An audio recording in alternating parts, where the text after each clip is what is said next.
शैतान का तिलिस्म मौत का खौफ है और ये तिलिस्म मैदान जंग के अलावा कहीं और नहीं टूटता।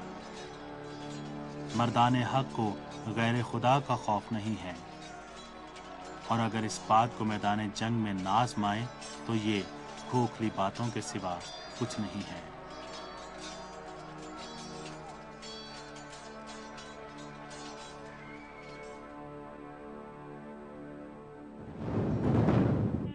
असहाब हुसैन अलैहिस्सलाम। खौफ शक की औलाद है और शक शिर्क की पैदावार है। ये तीनों यानी खौफ, शिर्क और शक राह हक के राहजन हैं। अगर आपने मौत से उन्स न रखा तो खौफ आपका रास्ता काट देगा और आप इमाम को सहराए बला में छोड़ देंगे।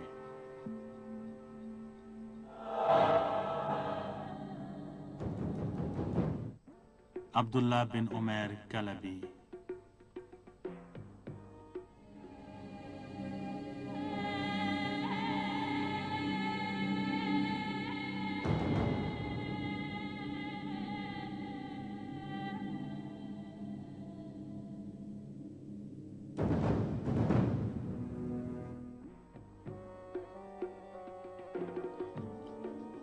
अब्दुल्ला बिन उमैर कलबी ने आशूरा के दिन इब्ने साद की मानिंद तीर चलाकर जंग का आगाज किया। लश्कर उमर साद से 2 अफराद मैदान में निकले और मुकाबले के लिए ललकारा। वो रजस पढ़ते जाते थे और मैदान जंग में चक्कर लगाते जाते थे।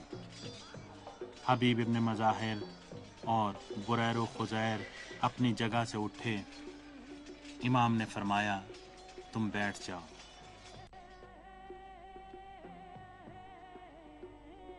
फौरन ही अब्दुल्ला बिन उमैर उठे और इमाम से जंग की इजाजत तलब की। इमाम ने जब उनका डील डॉल देखा तो इजाजत दे दी।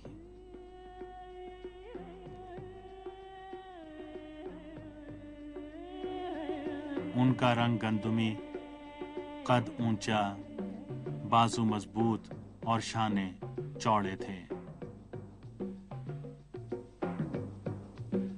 वो कूफे में रहते थे और दलेरी, बहादुरी और शराफत में मशहूर थे। एक दिन उन्होंने नुखैला में एक बड़े लश्कर को हुसैन बिन अली से जंग करने के लिए जमा होते देखा। अब्दुल्ला बिन उमैर ने अपने आप से कहा, खुदा की कसम, मैं मुशरिकीन के साथ जिहाद करने का आशिक था। मुझे उम्मीद है कि दुख्तर पैगंबर के बेटे के साथ जंग करने वालों के जिहाद करने का सवाब मुशरिकीन के साथ जिहाद करने के सवाब से कम नहीं होगा। उन्होंने अपनी ज़ौजा उम्मे वहाब को अपने फैसले से आगाह किया। उम्मे वहाब ने भी इमाम हुसैन का साथ देने की हौसला अफजाई की और उनसे कहा, खुदा हर काम में तुम्हारी सही रहनुमाई फरमाए। तुम जाओ और मुझे भी साथ लेते जाओ। वो दोनों रात के वक्त कूफे से निकले और इमाम की खिदमत में हाजिर हो गए, यहाँ तक कि आशूर का दिन आ गया।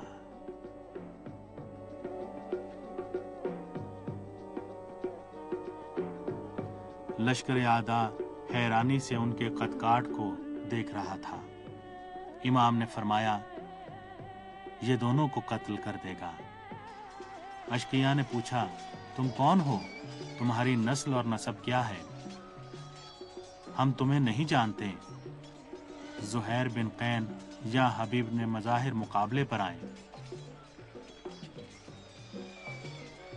अब्दुल्ला ने कहा, जो भी तुम्हारे मुकाबले पर आए वो तुमसे बेहतर है।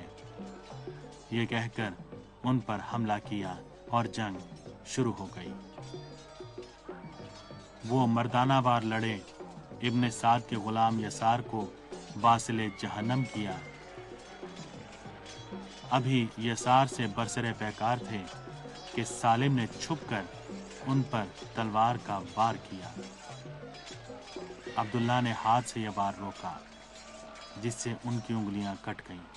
عبداللہ نے اس کی پرواہ کیے بغیر جنگ جاری رکھی اور اسے بھی جہنم رسید کیا۔ ان کی زوجہ ام وہب نے جب انہیں زخمی دیکھا تو خیمے کی چوب اکھاڑ کر میدان میں آئیں اور بہادری سے لڑنے لگیں، اور ساتھ یہ بھی کہتی جاتی تھی، میں تمہارا ساتھ نہیں چھوڑوں گی یہاں تک کہ تمہارے ساتھ ہی مر جاؤں۔ امام نے ان سے فرمایا، خدا تم پر رحمت کرے، عورتوں میں واپس آ جاؤ، عورتوں پر جہاد بازی نہیں ہے۔ ام وہب عورتوں میں واپس لوٹ آئیں۔ عبداللہ نے دشمنوں سے جنگ جاری رکھی اور بہت سے دشمنوں کو قتل کیا، اور آخرکار بنی تمیم قبیلے کے 2 افراد نے بزدلی سے ان پر کاری ضربیں لگائیں اور جماعی نے انہیں شہید کر دیا۔ ام وہب کو بھی عاشورہ کے دن شمر کے حکم سے ان کے شوہر کی لاش کے پاس شہید کر دیا گیا۔ فدیه‌ای بر خاک کویت جان ندارد پیش رویت ارزش یک تار مویت شد فدیه‌ای بر خاک کویت جان ندارد پیش رویت ارزش یک تار مویت ای قرارت خاک پایت هرچه دارد